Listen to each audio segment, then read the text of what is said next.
விவிலியம் அறிவோம். வணக்கம் அன்பர்களே. இன்று நாம் அறிய போகும் பகுதி சீராக்கின் ஞானம், அதிகாரம் 4.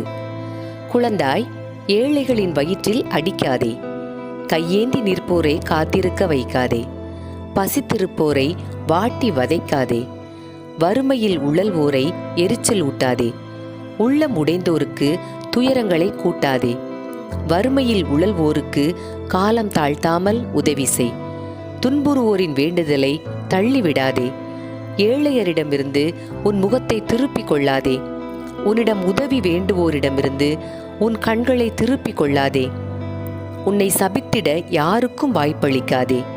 ஏழைகள் கசப்புணர்வினால் உன்னை சபித்தால் அவர்களை படைத்தவர் அவர்களுடைய வேண்டுதலுக்கு செவிசாய்ப்பார்.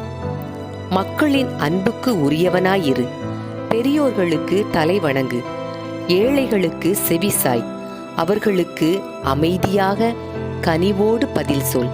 ஒடுக்குவோரின் கையினின்று ஒடுக்கப்பட்டோரை விடுவி, நீதியான தீர்ப்பு வழங்குவதில் உறுதியாயிரு, கைவிடப்பட்டோருக்கு தந்தையாயிரு, அவர்களின் அன்னையருக்கு துணைவன் போல் இரு.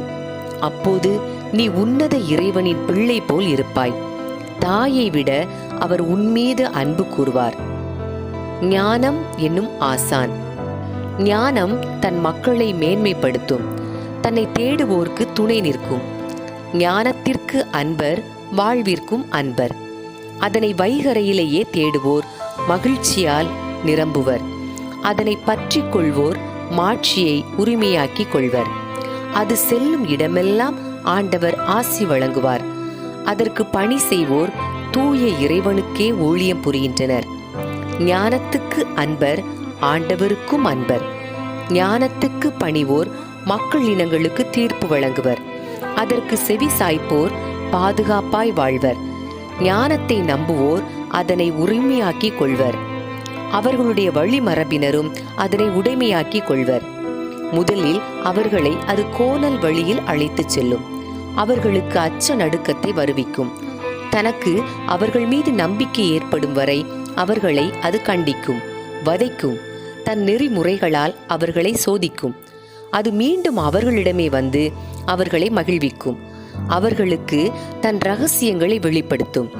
அதை விட்டு அவர்கள் விலகிச் சென்றால் அவர்களை அது கைவிட்டுவிடும். அழிவுக்கு அவர்களை இட்டுச் செல்லும். தன்னம்பிக்கை.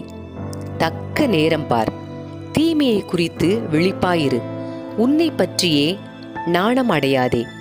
ஒரு வகை நாணம் பாவத்திற்கு இட்டுச் செல்லும், மற்றொரு வகை நாணம் மாட்சியையும் அருளையும் தரும். பாகுபாடு காட்டி உனக்கே கேடு வருவித்துக் கொள்ளாதே. பணிவின் பெயரால் வீழ்ச்சி அடையாதே. பேச வேண்டிய நேரத்தில் பேசாமல் இருந்து விடாதே. ஞானம் பேச்சில் புலப்படும், நற்பயிற்சி வாய்மொழியால் வெளிப்படும். உண்மைக்கு மாறாக பேசாதே. உன் அறியாமைக்காக நாணம் கொள். உன் பாவங்களை அறிக்கையிட வெட்கப்படாதே. ஆற்றின் நீரோட்டத்தை தடை செய்ய முயலாதே. மூடருக்கு அடிபணியாதே.